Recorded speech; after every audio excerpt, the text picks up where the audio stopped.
Hi, everyone, and welcome to today's episode of the Funsmith Fireside Chats. Today we've got David Zhang with us from last week's episode to help me interview my co host, Alexander Brzee, on his experiences in the game design industry. We're so excited to have you, and I hope you enjoy the episode.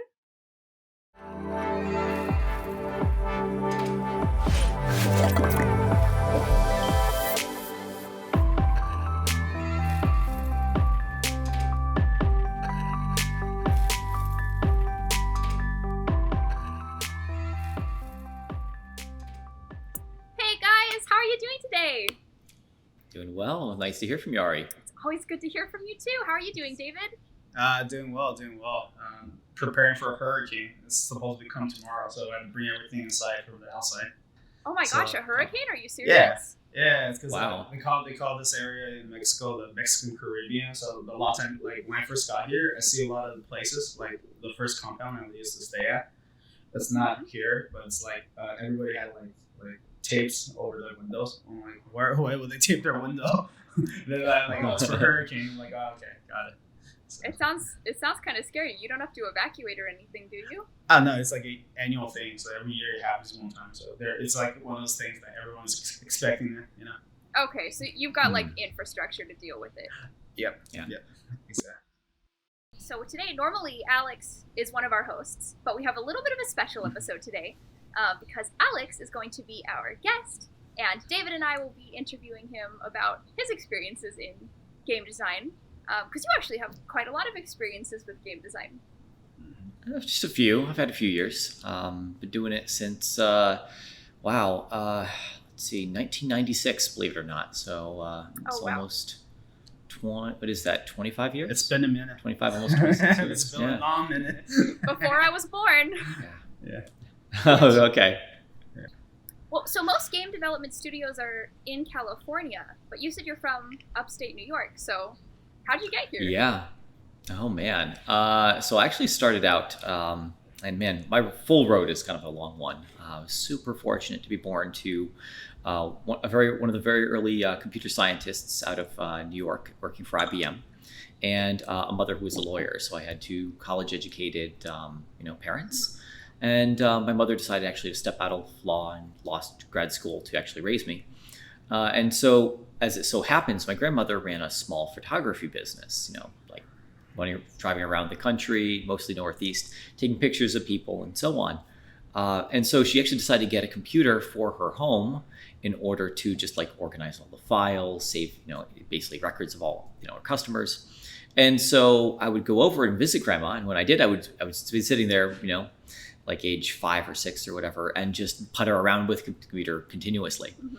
And so my dad left this thick book on a little bit later than that about this software called Rex, REXX. And so I actually learned how to do console scripting when I was about 5 years old because I was bored and reading this book and replicating what I saw in it. Rolled down the road a few more years, and I'd learned a bunch of C at that point, a bunch of BASIC. I don't know if you guys remember BASIC. Actually, there was this cool magazine called 321 Contact, believe it or not. And in 321 Contact, the very final page would be like, type your own video game into your computer and play it. And so I found that intriguing. And so I would take the game and then I would tweak it, modify it. And eventually in 94, 95, my father was actually approved to be one of the first work from home employees at IBM. And so they actually ran a cable from the phone company to our home to actually plug in an internet connection. This was back before even the World Wide Web or Firefox or Chrome or any of those existed. And there was a technology called Gopher. All right, I know I'm way off in the weeds at this point. But basically there was a program called Netscape, which was like the very first one of this very early web browser. And I used it all the time to look up Lego kits because I wanted to buy all of the Lego kits and I needed to know what all the Lego kits were. Anyways, while I was browsing for that one day, I saw a link to a website, this is a little bit later than that, called Growl Online. And it was with a company called Cyberjour. Or it was called Zelda Online at that point. And it was a straight up clone of Zelda 3, Link to the Past. But the difference was you could jump online with all of these other players running around a server and slash the other people playing as Link. I was super enthralled, and they actually included, kind of like StarCraft had, a level design tools, like all of the stuff to actually make levels for this game. So I sat down and started making levels, and then I started editing all the image files with it and made all these custom heads and things like that. And then I was bored one day, and I'm like, I wonder if I'm going to just send this over to the guy who made the game. Be like, here's a whole bunch of heads I made, all these sprite sheets and all of this. He wrote back to me. He's like, this is great. Send me anything else you make. So for that entire summer, I actually just made levels and art and all of this random stuff and sent it over to him. He would put it in the game, and then a few hundred people would be playing what I made. I found that super exciting, right? I mean, I was like 12, maybe 13 at this point. So about 6 months of doing this, they said, hey, we're going to start over and make a brand new game inside the same world, but a bigger world, and it's going to be procedurally generated and all of this crazy feature stuff that, looking back, was way more than this company could have ever done. But they asked, hey, do you want to work on the new project? We're calling it The New World. And I'm like, yeah. They're like, cool. How old are you? And I'm like, shit, I'm 13. I'm thinking, I'm 23, sir. And they're like, great. Here, just join us. And yeah, you can do volunteer work. And they set me up with this little kind of early days Slack/Discord channel where we would write messages where the characters would be, and artists would make art, and we built levels, and it was a wild experience. I did this in secret for 3 years. I would actually get on my hands and knees when my parents went to bed, crawl down the ancient wooden, creaky Victorian stairs we had in our home with a pillow on my back. Because when I don't know if you guys know, but back in those days, when you had a modem, you wanted to connect to the internet, you couldn't just get on the internet. You actually had to dial in and make a phone connection to the ISP, the internet service provider. Mm-hmm. Well, my modem was really loud and noisy. It would go, grr, grr, grr, and I didn't want anyone to know I was logging online. So I would take this pillow, I would smother the modem to hide all the noise it made, and then I would go on and do game development. Anyways, after 3 years, this project failed and crashed and burned because we weren't professionals. We overscoped and did too much. And it actually kind of like gave me kind of a really big, it was just a huge letdown. I felt like I had failed this team, right? Mm-hmm. So I actually stopped thinking I was going to do games or game development at all for another 5 years. And it's okay, sorry, I'm going to speed up this a little bit. So I actually went into Japanese translation. I decided I was going to be like Ted Woolsey, who was my hero, who had translated Final Fantasy III from Japanese to English, and went to college for Japanese to English with a, balancing out with computer science. Mm-hmm. While I was there, I started, taking the classes. I actually went to Japan as a foreign exchange student. And after a month there, I'm like, oh, I don't want to do this for a living. So I came back that summer and said, all right, I'm just going to get really hard into computer science the way I did when I was younger. So I figured, that's good income, it's like what my father did, etc. While I was doing this, a friend of mine who I'd played StarCraft with when I was 12, 13 years old said, hey, I'm working on the beta for a new game. Do you want to try it? And I'm like, yeah, of course, betas are cool. You want to send me a CD? He's like, no, it's not how it works anymore. So I signed an NDA for the Friends and Family Alpha of World of Warcraft. And with that, they actually included a bunch of the source code for the user interface. Interesting. Anyways, this is a long story, but you asked how I got here. I ended up modding a lot of the UI code with a guy named Justin and a whole team of other people, so a bunch from Microsoft and other places. And we ended up distributing our UI mods. It was called Cosmos UI to almost 1.5 million players by the time we were done. And that caught the attention of Microsoft, who hired me to go to Seattle as a program manager on Windows 7. I did that for a while, and despite the pay being fantastic, I just was like, this isn't what I want to be doing. I don't feel as connected to the product as I did when I was making those mods.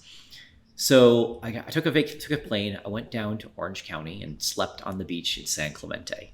My good friend Luke Freller actually had a beach house. He's like, you just need a break, get away from Microsoft and just enjoy a couple days out here. While I was out here, he actually hooked me up with a lunch interview with a few peeps that names you may recognize, Jeff Kaplan, Rob Pardo, and Tom Chilton. Mm-hmm. And I was just like, hey, would you guys just tell me how design works? What do designers do? At the end of the lunch, they were like, hey, we liked some of your answers. Why don't you just come work with us? And so that's how I ended up working on World of Warcraft. That's quite an impressive story. I mean, there's a lot there. First of all, just the fact that you were working on a game from so young, like at 13 you were working on a game that people were playing, and you mentioned that you felt like it was a failure, but I'm impressed. Like, I have never worked on a game that many people have worked on, so I think that's very cool. Yeah. Well, you know, at the time, the issue was that the reason it failed was scope creep and lack of execution, right? Which ultimately came down to production and money. Yeah.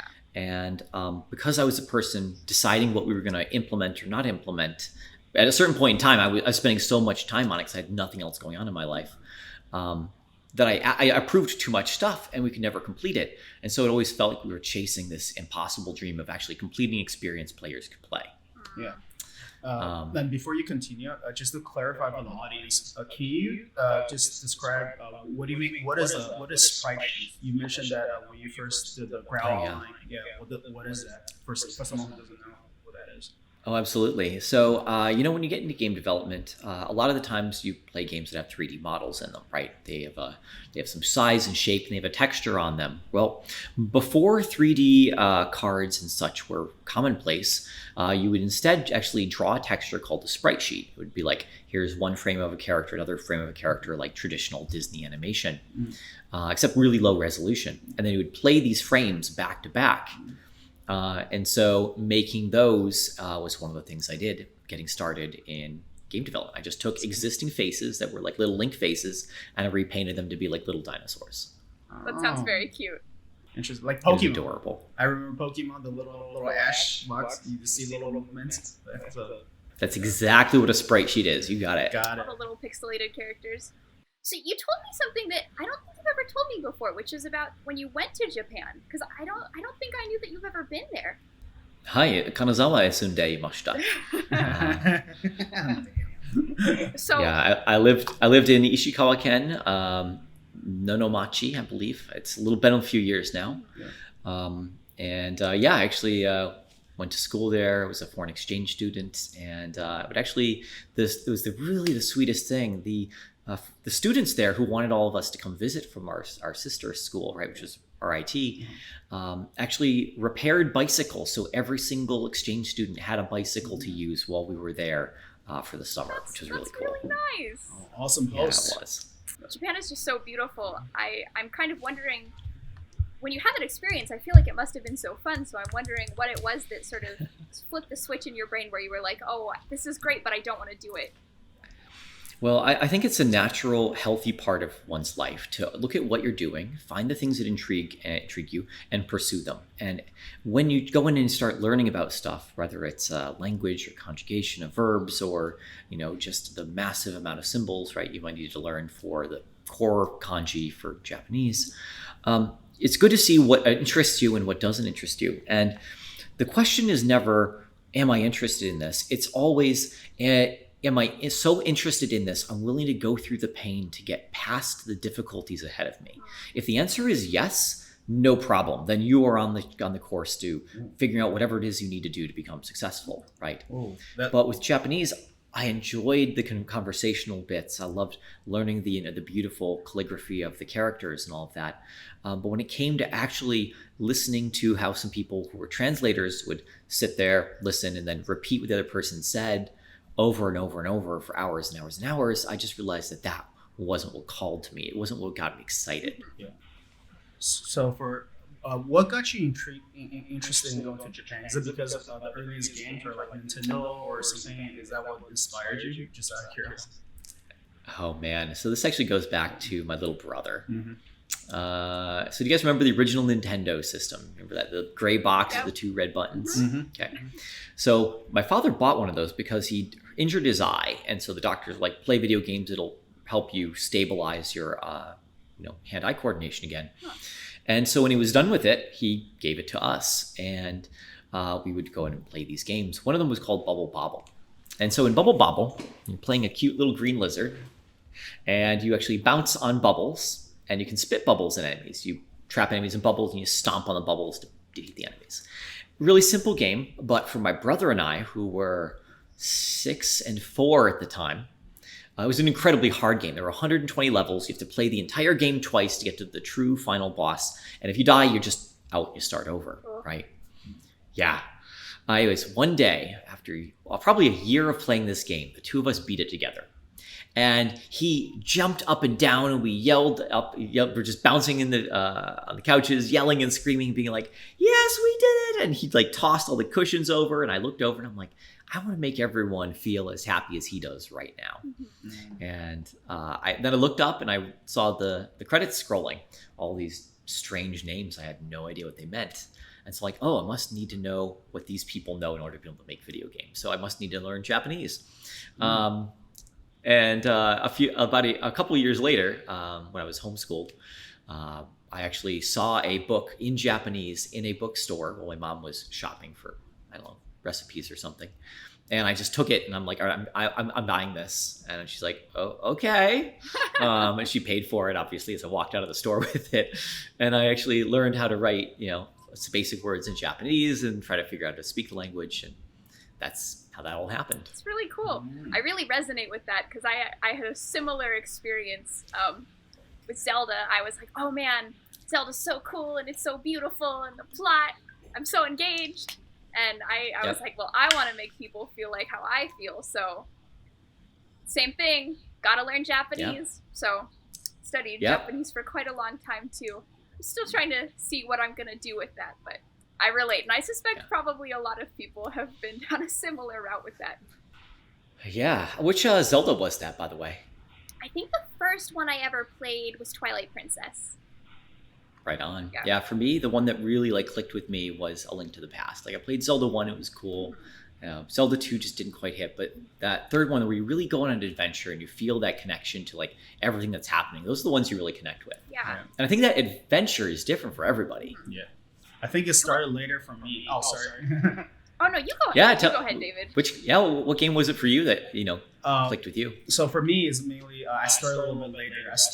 I do remember playing the old school Nintendo, the first one.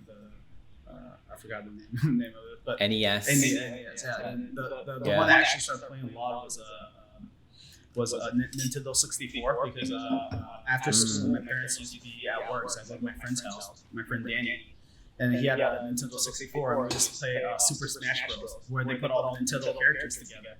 And I'm like, oh, I know about Mario. Who's Kirby? Who's this? And that's where I started getting introduced to all the characters, including Link, right? And Link does that spinning thing with his sword all the time. It's so annoying. So anyways, yep, spin around, spin around, spin around. Yeah, exactly. So that's kind of my introduction to the Nintendo universe. So I was a little bit later, and when I started playing Mario, it was more like the 3D Mario, and then I played the 2D Mario was more on the Game Boy when I used to play Pokemon. So that's really the genius of Super Smash Brothers, isn't it? Is that you have all these characters, and if you haven't played their games, you might be like, oh, well, this character seems really cool. I like their designs. I like their lines. Yeah. Maybe I should pick up their games too. That was very smart of them if that's what they were going for. Yeah, and then you play Marth and you find out, what do you mean Fire Emblem doesn't exist in the United States? But I mean, it was because of the character's popularity that they eventually released Fire Emblem Awakening in the United States. So that's right, eventually. It sort of worked out and then kind of revived the franchise from the brink of death, which is pretty cool. Yeah, it's true. So in a way, it's like if you think about it, I don't know if this on purpose. In a way, it gives a strategy to see which subcategory of characters that the players like, and you can revive that based on the user. How do you say it? Based on demand, right? In a way, so. Now you have interest. So I guess I don't know if that's on purpose or if that's accidental or maybe it's opportunistic. So I don't know. Yeah. I wonder. I kind of want to talk to them about that now. Yeah. If we can ever get the Nintendo executives on this show, that would be fantastic. What are your thoughts? What do you think? You mentioned that it's all three. Huh? What do you? Which question? What was the question again? So basically, the question I was mentioning earlier, how for a game like Super Smash Bros, you get to kind of test out all the Nintendo characters. For someone who's not familiar, we grew up playing every single one of them. And then I was asking, like, is that on purpose or is that like opportunistic or is it accidental? And you kind of mentioned all three. I would like to get your opinion as the game designer. Oh yeah, so I mean, like the designer of Smash Brothers, right, was basically like, listen, I just wanted to take all of our hits and put them into a toy box and imagine playing with them the way I played with my toy figures as a kid, right? And that's why Master Hand, right, was the villain of the first game, because the kid playing with the toys is the one making it all happen. Interesting. And so, yeah, in fact, there's a little animated sequence most people miss where it actually shows the toy box and the hands and like the magic swiping around and them all coming to life in the original.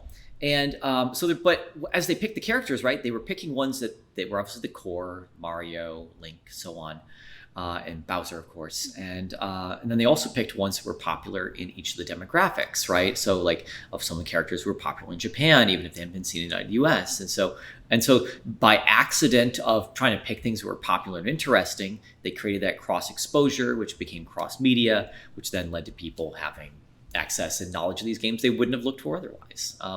Now, it's more intentional now than it was perhaps in the original Smash Brothers. But at the beginning, I don't think they realized it was going to have that effect, right? There hadn't been a greatest hits game to that magnitude before this. Yeah, I guess that really was kind of the first time anybody had tried anything like that. Yeah. So they pioneered this idea. That's interesting. Yeah. Yeah. There may have been Marvel versus Capcom, but that was like fighting game. That was like straight up fighting game. So maybe that one happened first. I'd have to check the calendar to see which one happened there. But Super Smash Brothers is really unique. It sort of breaks through that fighting game category where it can become popular with a lot of people, even people who aren't really serious gamers, people who are just casual players, can still really enjoy the game, which they do some things that are just really right that make it appealing to such a broad audience that other fighting games don't necessarily do, which isn't to say that there's anything wrong with them, but just they're going for something different.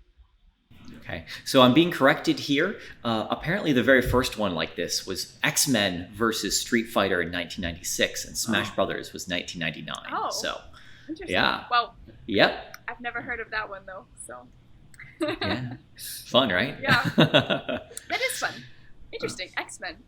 And then Alex, very interesting point I want to expand on, which is you said that you first got into it. Like I noticed a couple of things that you said. You said that first you got into it by getting into Growl, just creating sprite sheets out of interest, and then later on you went to Japan because you saw the Japanese. You know, it's like a curiosity of the kid. Like, okay, all these people who made this game are Japanese. You probably found out through your parents. I don't know if Google was working that well back in the days.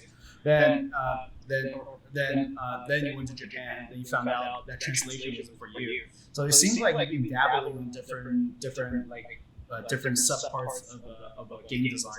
The process of making games. Also, you mentioned that one of the philosophies that you kind of follow, now that you know that's a philosophy, this idea that you follow your interests and see which ones that give you so much interest, where you become curiosity driven, rather than like you trying to force your way through, you're trying to force yourself to do something that you don't want to do, right? So that's right. So that's a very interesting perspective. So from this point, I want to ask, what are all the other roles that you tried when it comes to making games besides the game designer before you became a game designer? Ooh, okay. Let's see. Well, I started out doing like basic programming, right? Then I did vector art. This is like with Corel Draw back in, that would have been 93, 94, something like that. Vector art? Vector art. Oh. Vector art, that's... It's like before you had Photoshop, we would draw every pixel. Yeah. You would draw lines and it would fill the space in between. Oh. So vector art. Adobe Illustrator. Vector art basically, rather than having pixels, like Alex was saying, it's the program keeps track of a math equation, so it can be sized infinitely. Whereas a regular drawing can only be sized up to a certain amount, then it becomes blurry. Vectors never become blurry because they're based on mathematical equations. So that's how vectors work. It's like SVG files. Right? Yes, an SVG. Correct. Is SVG is a standard vector graphic. Okay, got it. Sorry. Continue. Yeah, it's all good. That's okay. Most people don't know that. Anyways, so then I went to Corel Draw. Then I started doing web programming. Right when the internet started coming out, I got a GeoCities website back in I don't remember what year, but it was GeoCities 9877, And I literally would take screenshots from characters from my favorite game and just paste them into image maps. You would click on the image map and it would open up a little box, and that character would talk to you by pasting a icon, dialogue, icon, dialogue, icon, dialogue. Mm-hmm. And so I started making my own little worlds with that. Then while I was making those, it's where I found Growl Online. I spent 3 years doing that as a level designer. Then I learned a little bit of scripting inside Growl stuff to make 1 or 2 bosses. They were not great, but it was good enough. Then I took a break from that, so I went into translation and language, right, for a while. And I went to college, where I decided to go into 3D graphics in addition, because I thought maybe that was the next thing, which it was. But the equations, the mathematical flocking stuff just didn't quite hit with me, right? Like I understood how to do it, but I didn't enjoy the fact that it was all, hey, I re-implemented this algorithm, as opposed to, why don't you find a problem and solve it? So while I was at RIT, I met this incredibly talented pair of professors. One of them was Jessica Bayless, who basically said, hey, how about instead of doing all of these rote, here, prove you can do some computer sciencey thing, you just come work on projects with me. And so she actually started this group where we were going to make our own independent game. And the game we made was going to be based on this old comic strip called Sluggy Freelance that I doubt anyone remembers at this point. But there was this pivotal moment where there was a battle between Santa and the Christmas elves and all of the Halloween characters in this game. Sort of, if anyone who knows the plot of Nightmare Before Christmas, right, will kind of see similarities there. But it was led by a stuffed rabbit named Bun Bun. Anyways, it doesn't matter. So the way we built it was going to be a chessboard of all these different characters. Whenever you fought like the knight versus a pawn, you would get a different mini game than if you had like the queen versus the king, right? And so it would be kind of this really crazy experience of all this big game with all this macro level stuff and all these mini games, sort of like WarioWare or Mario Party. Anyways, that's way too much for a group of 8 students to actually deliver on. So ended up canceling that because everyone on the team except me dropped out at some point. They're just like, we're going to do other project stuff. We're going to start working at Square, or not Square, the Square, Stripe. We're working at Stripe or Amazon or all these other companies. And I went and worked with this guy named Jason on something called Mega Monkey Mayhem, which was basically Bomberman, but with monkeys. Anyways, so during the course of all that, I did programming, art, engineering. I even did sound design at one point where I got a MIDI emulator. Actually wrote MIDIs with a guy named Gandarian way back in the Growl days. And so at some point I had all of the skills that a person needs to make a game. And at some point it just seemed obvious that maybe I should just try to work with a company that made them. And in the process of doing that, found my place in the world. Oh, interesting. What is a MIDI simulator? Can you explain for? Oh, sure. So imagine that there's like musical note sheets, and you draw the notes on it. I know MIDI. And then, but explain it. Yeah. Do you want to explain it then? Because you're the musician. MIDI is almost like a digitalized way to draw notes, because when notes has a rhythm, right? This is my understanding. So I haven't read the official definition. So I'm like, is that the same MIDI that I used? I was just trying to make sure. Yeah. So the way it works is you could draw the note, and then every time when you play, you hit some note, the note hits a certain pitch with a certain amount of sound, so it's consistent. So and then this way you can compose an entire song purely through MIDI, and then it'll be consistent. Versus you try to play, you will off rhythm, you will mess up here and there. So I think the MIDI is a computerized way of production. So I'm pretty sure right now MIDI, if you look at old school music production, everything's recorded like analogically with the musicians. But nowadays you can have one producer who wears all the hats because they could use the MIDI to that kind of levels the playing field, right? So you don't need to be mastered multiple instruments or have connections to multiple musicians, or have to be able to have the capital to pay them just to make music, right? So Yeah. And I think that's so important, right? Because even though you're in digital media marketing and now running, game design skills, you've taken a journey of your own through music and all of these other things you explored. And I just can't help but emphasize to people just how important that is to growing in any field, right? Yep. It is. I think one thing I think in our previous podcast where I'm the guest, I mentioned that I'm also a huge believer that we should be interest driven, because interest basically makes you do things. It's a different source of power for me. I'm thinking, because a lot of times I think when people want to do something, they like the idea of it, but they don't actually want to do it in the moment they found out about it. So with that, I want to ask you, what is your advice, let's say, for someone who wants to get into the video game industry? Because I think, at least I'm just guesstimating, well, I can be wrong, but I think a lot of people, they just look at a role, unless they already know, like for example, they already play music, and like, okay, I want to get into music sounds or music, or like game music or something, where they're already drawing. But in other cases where they don't have any specific skills and they just play video games and they want to get into the industry like you do, they just want to somehow get involved. And then how would you suggest they approach getting into the enter the industry in a way where they could figure out what they want before they do? Yeah, totally. Yeah. So the number one thing, right, is to get started dabbling. Like that's really what I did, right? I found ways that I could make small changes, see those changes in the game. Whether it was, say, tweaking like a Skyrim mod would be a fantastic thing for just about anyone to do. It's easy to do. There's lots of instructions, and the quality, right, is all over the place. So you can make one that people might actually use without being a crazy, amazing 3D artist or technologist. Then just try a lot of things and don't be upset when things don't work the first time, right?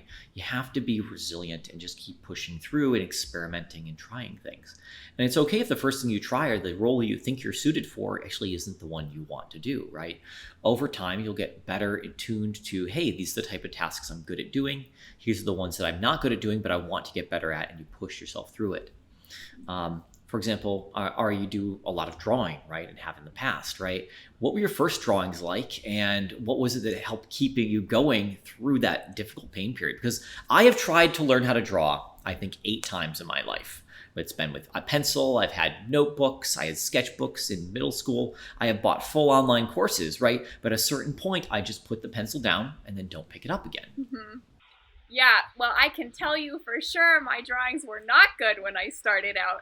And also I got kind of a late start compared to a lot of people, because I didn't really start being serious about art until after I was already in college.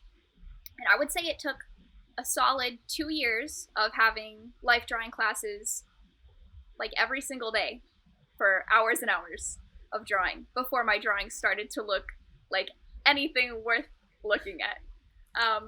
And I think part of what helped me keep to it was just the fact that they were classes, and if I didn't go, I would fail. So there's an automatic motivation right there. But also, especially when I passed that 2 years point, I suddenly started to see a lot of big improvement. And then there's sort of this contrasting graph where the more skilled you get at something, the more that you're also able to see the flaws. So a lot of the time... The Dunning-Kruger curve. Yes. That's the name, exactly. And I think that's true for any skill that you acquire. So someone who's really inexperienced with something will say like, wow, this drawing looks great. You did such a good job. It's beautiful. And I'm looking at it like, oh, it's got a lot of problems.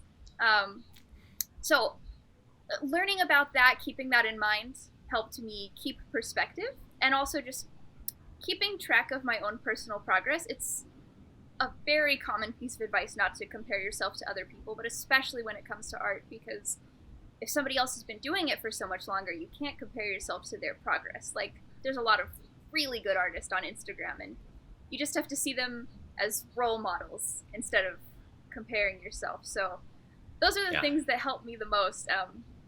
And then I feel pretty satisfied with where I'm at now, but it's still something that I'm growing in. So Yeah, I actually something you mentioned actually reminded me of a lesson that was important to me because I had to keep changing what mediums, technology, and so on that I was using to make the games that I was making. It forced me to kind of do a reset every time and learn new techniques, different approaches to making games or mechanics or so on. And I think that's another important point is that when you start getting a little bit competent at something, you especially at the beginning of that Dunning-Kruger curve, you get a whole bunch better real fast, and you're like, oh man, I'm great now. Forcibly disrupting yourself, trying things a very different way. I'm doing this now by getting into Unreal, right, as opposed to working in Unity as I have for the last 4 years or so, is really an amazing way of, one, shaking your brain up, two, reminding yourself of all the fundamentals you do have that you can carry over from project to project that are going to stick with you for a lifetime, as opposed to the little nitpicky details that will come and go with each piece of technology. And I think that's true of every discipline, right? It's not just the tools you use, but also the approaches, your value system, and the products you're making. You want to change it up, right? I knew after I left World of Warcraft that I didn't want to do another MMO. I've spent 7 years on this. I get it. So next thing I went to was a arena battler game, right, which was League of Legends, right? And while they both have similar properties of mass audiences, 110 million people, the way you build content for them, every time I had to come in with new lessons, which meant even though I was a person with 7-8 years of experience in the field, I came in trying to learn from the people around me at Riot how they made the things they did and what made their stuff good. Yeah, it's a different Same approach. thing when I went. Yeah. Oh, very interesting. Same thing. Yeah, same thing with Ori, right? Ori was a completely different, highly polished game, so what I had to learn there was very different from the highly systemic stuff that Riot and Blizzard did. Yeah, all the games you've worked on seem like they have really different approaches and sort of different vibes to them. So why did you ultimately leave World of Warcraft? I mean, you worked there for such a long time. I get that part of it was just the monotony, but I feel like there must have been something that made you think, okay, I need to change? Well, honestly, what happened is I actually got stuck mentally. And I was getting frustrated in both the situation and the environment. And I did this big rework. It was probably the best thing I did on World of Warcraft was the big Warlock revamp, right? Where I threw out most of the old, messy stuff on the Warlock and rebuilt it with all of these fantasies of like, hey, the pain-inflicting affliction warlock, the demon-transforming demonologist, and then the fire and brimstone, massive, explosive, world-destroying, cataclysmic destruction warlock. And then tried to put a focus on, all right, let's throw away all the stuff that isn't truly important to the identity and instead say, what is the fantasy? How do I reinforce it, etc.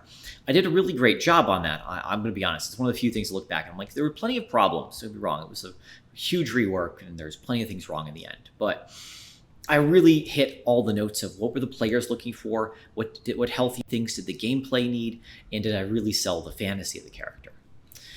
In the process of doing that, I developed a lot of connections with the players who enjoyed the Warlock class. And so there was a bunch of private forums I would meet with some of these players with and talk to them about, hey, this is going well, this is not going well, and just always be iterating. The issue was that this was before things like Twitter and developers on Twitter was commonplace. And so there was, a lot of hesitation. It was technically against policy and things like that for Blizzard for me to be doing this. Now, my boss at the time, he was like, it's just do it, but just, don't get caught. Because he's like, this is obviously working and it's working well for you, but I'm not going to protect you if something goes wrong. Anyways, one day I had just a really rough day, a relationship I was in, just kind of wasn't going really well.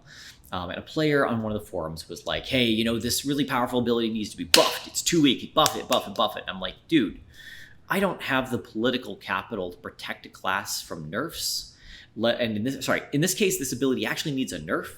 And if it didn't need a nerf, even if I didn't think it needed a nerf, I wouldn't protect the class by burning political capital. It's just not worth it in the long run. Anyways, this player got kind of upset about this and copied, pasted this post to the public WoW forums. Oh, no. This caused a big public outcry. Suddenly there was developer leaking the modification, which wasn't really that big of a deal on its own. And so a couple days beforehand, I'd actually had an argument with the game director about, hey, I think we're putting too much effort into this part of the game. We need to move it to this part of the game. And we weren't seeing eye to eye, and we were frustrated with each other. So when that happened, he just kind of came in and said, Alex, I think it's time to go somewhere else. And so I was fired. Yeah, I can see where that was going. Yeah, I mean, it happens, right? Ultimately, he didn't agree with the vision that I had for the class, even though the other development team members did. And so at the end of the day, it was just like, well, you went down this road and now we're having other issues. Just, you need to go do something else for a while. And so I actually was so sad and so depressed at this point for a little bit, because I was like, oh God, I've just ruined 8 years of hard work. Where on earth would I ever work? I'm a terrible person. And I actually decided that I was going to go and just deliver pizza. I'm like, I'm not going to sit here and sit here being sad about myself and what happened. I am going to go get a job delivering pizza immediately. I'm just going to do that until I figure things out. I was literally sitting there maybe a day later in front of the pizza place, and I had the application in front of me, and I was filling it out when my phone rang. And one of my mentors from, the guy I actually played StarCraft with when I was 12, now is working on some other stuff. And he was like, Alex, I read the forum posts, and holy shit, that was such a gross overreaction. And actually, I thought the way you wrote, and I read a lot of your posts, not just the sensational one. And I thought the way you communicated to players was very heartfelt. It was showing you cared about them, but you were willing to stick up for your decisions. That's the way I want people working for me to communicate. How about you come over and work on the game I'm working on? I'm like, okay, well, what is it? He's like, oh, it's League of Legends. I'm like, wait, I've been playing League of Legends. He's like, yeah, come on up. So I interviewed 3 days later. I was working with them.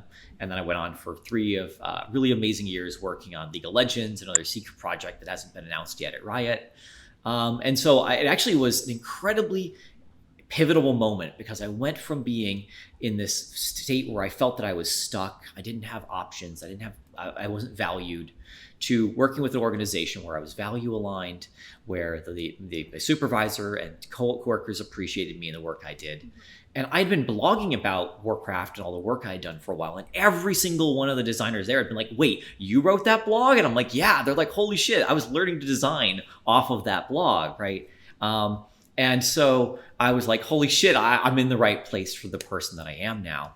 Yeah. And so it just turned my life around, right? I believed in myself.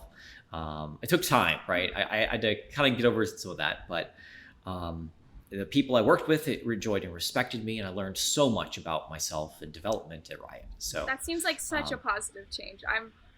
My heart is warm tearing about that. Yeah, I think there's a lot of lessons, at least from a lot of principles, underlying principles you get out of it.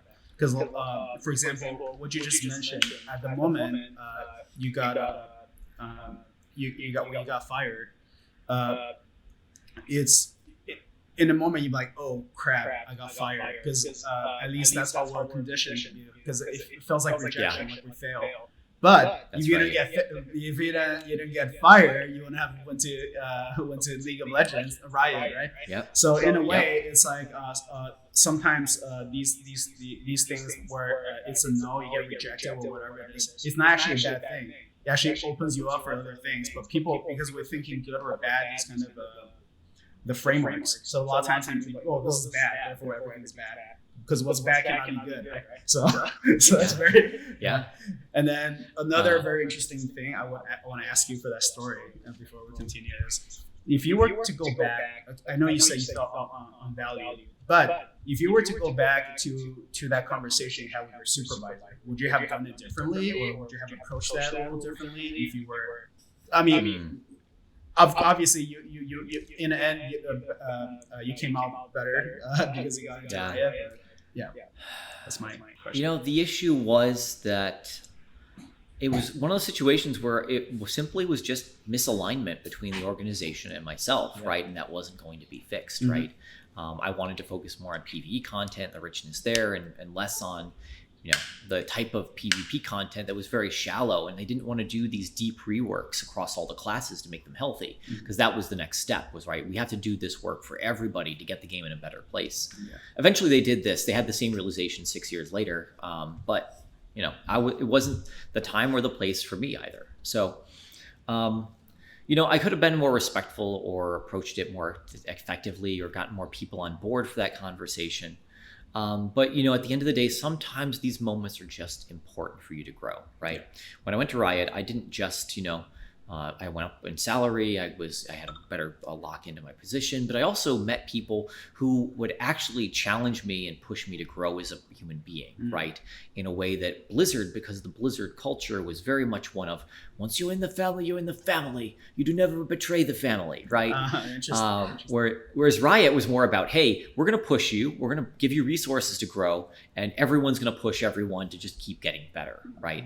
And if you don't have it in that type of culture, you're not going to be pushed forward, Well, that's very interesting. Sounds like Blizzard had this culture, because this is something I actually think, like when you operate off of fear, a lot of people, this is my concept, the way I look at it. But that's something I realized myself. I don't know, let me know if this connects, but it sounds like what Blizzard does is they play defensively. So what happens when you play defensively is you stop playing to win, you stop playing to not lose. And when you do that, you don't win. So you actually manifest the exact thing you're trying to prevent when you try. That's something I noticed with myself. So anytime like when you're fearful, when the stakes are high, because the thing about corporations, at least what I noticed, because I like to study businesses, is the bigger they grow, the less they innovate because they want to make guaranteed bets. But the thing is, innovation has to take. You have to be very forgiving for failure, things that don't successful. That's why in Silicon Valley you have that culture where if you fail, then we give you more money. But if you go to private equity, you fail, you're screwed, right? So it's very interesting culture. Like Riot kind of have that very innovative culture, but since Blizzard kind of calcify, they want to make guaranteed bets, right? So and that's very much true because Blizzard had their big three: their StarCraft or Warcraft, Diablo, and World of Warcraft, right? Whereas Blizzard, or when Riot, they basically all right, we're going to start taking a whole bunch of bets. We have League, which has made us a whole bunch of money.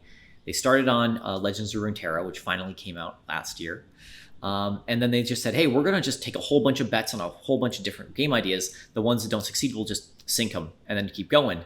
And so that's their engine, right? That's their strategy. It's take a lot of bets, figure out what works, keep going. Anyways, after 3 years at Riot, which I had a great time there, I learned so much. Actually, Tencent bought us out. And so I actually had the opportunity at that point to kind of go and do stuff on my own. I had free time and space. And so I actually started teaching these courses because people had been reaching out to me on the blog like, hey, will you teach me how to learn this lesson or that lesson? Can you explain this to me in more detail over Skype? So I started teaching and I had 8 students a month at that point in time who just were like, hey, let's just teach me. And I was like, okay, cool. And I would do all these one-on-one calls and things like that. And I think actually you were my roommate at the time when I was doing that, right, David? Yeah. And I remember going through that period. And at the same time, I was trying to make my own independent game, which is a completely different ball of wax than having millions of dollars backing you to iterate. And I actually spent almost $100,000 of money I made, a little more than that if I include my own time, building this game prototype that ultimately ended up failing, right? And a lot of reasons why it failed. My other business partner passed away, and we had a lot of issues with art and programming, and the programming wasn't quite good enough. But going through that experience and then coming out of it, you're like, oh, now that I've done this, I can do this again. And so I started consulting with other companies that wanted input on how to make their designs better, right? How to make their games better, and realized that I had all this valuable failure experience that I could help guide them more effectively to being, because I'd worked on successes, I'd worked on failures, and I worked on with a lot of little companies such that I had built up this knowledge base and now I could start consulting with companies to help them do their games even better. And so now I do a mixture of that, working on these courses and, making this blog. So nice, beautiful. Yeah. That's a really amazing story. In a way, it's very humble. So, because you share your failures as well. I think it's extremely important when people look at someone, they realize because we have this idea of failure is bad, but that's where we learn, right? We're experiential animals.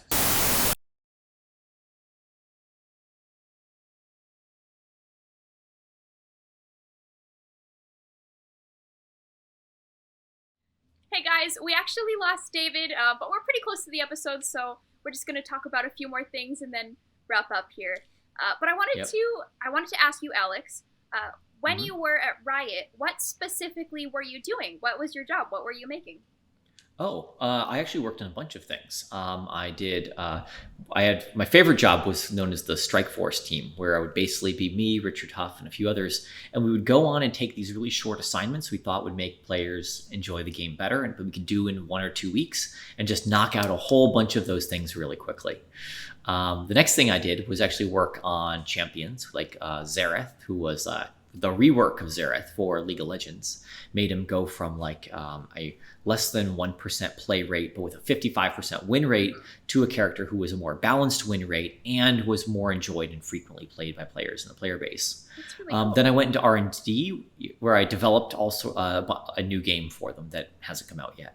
Okay, yeah, you mentioned that, and I was like, oh, I didn't know that you were working on a game that hasn't come out yet. I mean, I guess you can't really tell me anything about it, but...